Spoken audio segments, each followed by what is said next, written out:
Hello everyone, welcome to Study with Kiara. I am Kiara and today we are going to start the first chapter of class 6 of civics, which is understanding diversity.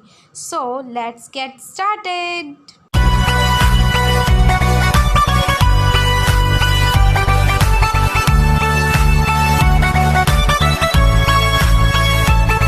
इस chapter को हम लोग कुछ certain topics में clear करेंगे। तो हमारा first topic है diversity in India.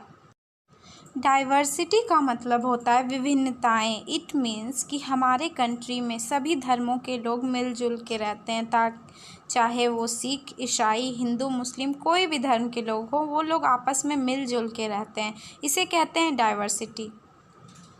India is a country of vast diversity. People speak different languages, celebrate different festivals and eat various type of food. India एक ऐसा कंट्री है जहाँ लोग अलग अलग भाषाएं बोलते हैं, अलग अलग डिफरेंट फेस्टिवल सेलिब्रेट करते हैं और अलग अलग तरह के फूड्स खाना पसंद करते हैं। तो ये है इंडिया का डाइवर्सिटी। अब हम लोग जानेंगे कौन कौन से ऐसे फैक्टर्स हैं जो डाइवर्सिटी को इन्फ्लुएंस कर सकते हैं। तो पहला दो फैक्टर्स है वो basically historical and geographical factors are two factors that influence the diversity of a reason.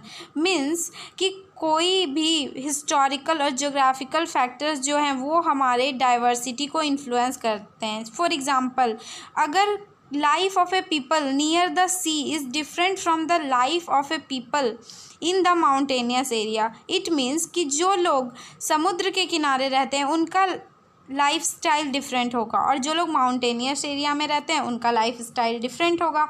For example, अगर हम लोग बात करें लद्दाख का, तो लद्दाख काफ़ी ज़्यादा माउंटेनियस एरिया है। ये काफ़ी ब्यूटीफुल प्लेस है इंडिया का और इसका टेम्परेचर काफ़ी माइनस में रहता है। यहाँ काफ़ी ज़्यादा ठंड पड़ती है। ये एक बहुत ही ब्यूटीफुल प्लेस है और ये काफ़ी ज़्यादा हिली एरिया है। Ladakh is a land with awesome physical features and is set in an enormous and spectacular environment. Means Ladakh एक ऐसा प्लेस है जिसका फिजिकल फीचर्स काफ़ी ज़्यादा डिफरेंट है। It is surrounded by the world mightiest mountain ranges, the Karakoram in the north and the great Himalayas in the south. ये जो लद्दाख है ये घिरा हुआ है हाईएस्ट माउंटेन से, जैसे कि काराकोरम और हिमालयाज़। तो बेसिकली इसका कहने का मतलब ये है कि लद्दाख एक ऐसा प्लेस है जो माउंटेन्स से घिरा हुआ है। तो ये था हमारा फर्स्ट एग्जांपल। अब दूसरा एग्जांपल हमारा है, जैसा कि हम लोगों ने पहला एग्जांपल देखा लद्दाख, अब दूसरा एग्जांपल है केरला, जहाँ की लद्दाख एक हिली एरिया है। केरला सी के सराउंड्स है, सी के अगल बगल है। केरला में भी बहुत तरह की डाइवर्सिटी देखने को मिलती है। केरला एक बहुत ही ब्यूटीफुल स्टेट है हमारे कंट्री का। तो आइए देखते हैं केरला के बारे में। Kerala is located in the southwestern part of India. It is surrounded by sea on one side and hills on other side.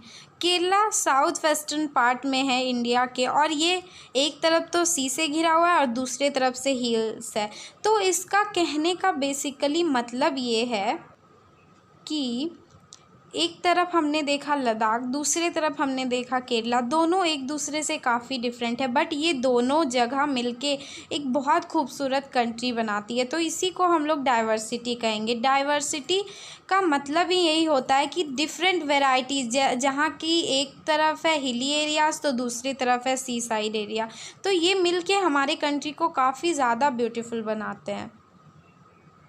अब हमारा नेक्स्ट टॉपिक है यूनिटी इन डाइवर्सिटी। इंडिया एक ऐसा लैंड है जहाँ अलग अलग रिलीजन है, डिफरेंट कम्युनिटी है। यहाँ बहुत ज़्यादा डाइवर्सिटी है क्योंकि सबका हैबिट्स अलग है, सबके कस्टम्स अलग है, लेकिन फिर भी हम लोग एक साथ मिल के रहते हैं as a Indian. It means कि डाइवर्सिटी में यूनिटी है और ये सबसे डिस्टिंक्टिव फीचर है हमारे कंट्री का, जहाँ हर धर्म के लोग, हर जाति के लोग एक साथ मिलजुल के बहुत ही अच्छे से रहते हैं। तो ये देखने को मिलता है इंडिया में।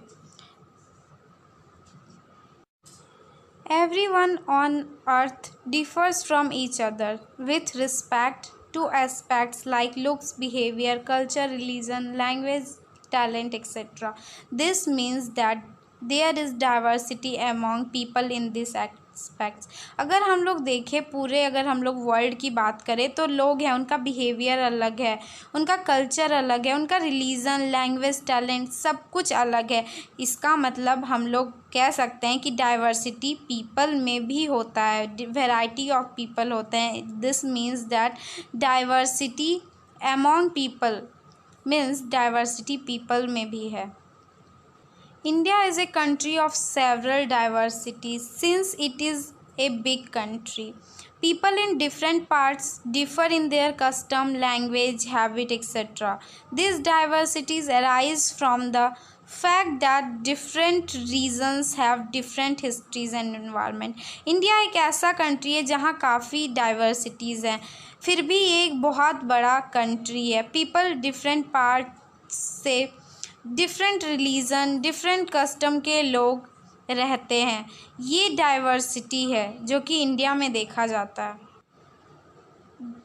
Despite the diversities listed above, it means that जितना भी डाइवर्सिटीज़ मैंने आपको अभी बताया, इसमें कुछ सिमिलैरिटी भी है जो हम लोगों को एक बनाती है। We all are Indian and during the freedom struggle the whole country came together to send British away. ये हम लोगों को एक बनाती है क्योंकि हम लोग इंडियंस हैं और फ्रीडम का जो स्ट्रगल हुआ था उस टाइम पे हम लोगों की पूरी कंट्री एकजुट होके ब्रिटिश को हमने बाहर भगाया था। The Indian national flag is the most important national symbol and it reminds us of our unity in diversity।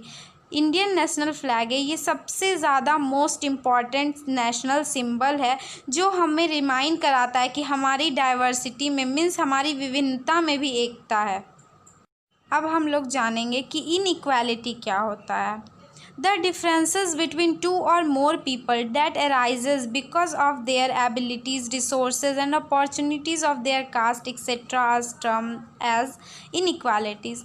Means जो differences है, जो दो या दो से अधिक लोगों को इसलिए डिफरेंट बनाती है क्योंकि उनका एबिलिटीज़ अलग है, उनका रिसोर्सेज अलग है, उनका अपॉर्चुनिटीज़ अलग है, उनका कास्ट अलग है। ये सब को देख के जो इनइक्वालिटीज़ होता है इसे हम लोग इनइक्वालिटी कहते हैं। नेक्स्ट टॉपिक है हमारा। हमारा नेक्स्ट टॉपिक है habitat, the geographical area where a living being has adapted and lives comfortably is called the habitat of that living being. एक ऐसा जोग्राफिकल एरिया जहाँ कोई भी लिविंग बीइंग जाके उस जगह पे कंफर्टेबली रहता है, इसे कहेंगे हैबिटेट उस पर्टिकुलर लिविंग बीइंग का। तो ये था हैबिटेट। नेक्स्ट टॉपिक है हमारा resources. Anything that can be of any use in any activities is said to be a resource. It means कि कोई भी चीज़ जो किसी एक्टिविटी में यूज़ हो जाए इसे हम लोग रिसोर्स कहेंगे। ओके। नेक्स्ट टॉपिक है हमारा जालियनवाला बाग मास्केयर।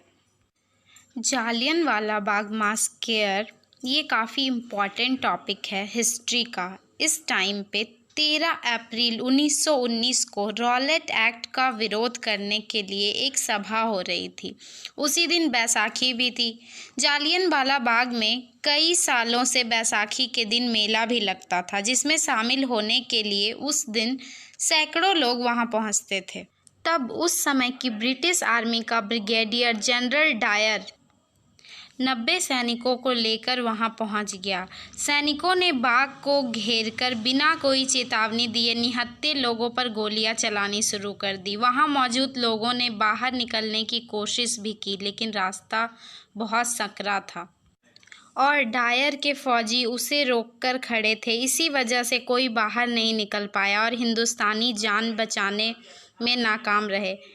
जनरल डायर के आदेश पर ब्रिटिश आर्मी ने बिना रुके लगभग 10 मिनट तक गोलियां बरसाई। इसी घटना में करीब 1650 राउंड फायरिंग हुई थी। बताया जाता है कि सैनिकों के पास जब गोलियां ख़त्म हो गई तभी उनके हाथ रुके। कई लोग जान बचाने के लिए बाग में बने कुएं में कूद गए जिसे अब शहीदी कुआं कहा जाता है। आज भी जालियनवाला बाग में मौजूद है और उन मासूमों की याद दिलाता है जो अंग्रेज़ों के बुरे मंसूबों का शिकार हो गए। तो ये था हमारे हिस्ट्री का बहुत ही important topic Jallianwala Bagh massacre. So I hope ये चैप्टर काफ़ी अच्छे से क्लियर हुआ होगा. So please like, share and subscribe to my YouTube channel, which is Study with Kiara, and this is my first video on YouTube. So please like, share and subscribe. I hope you will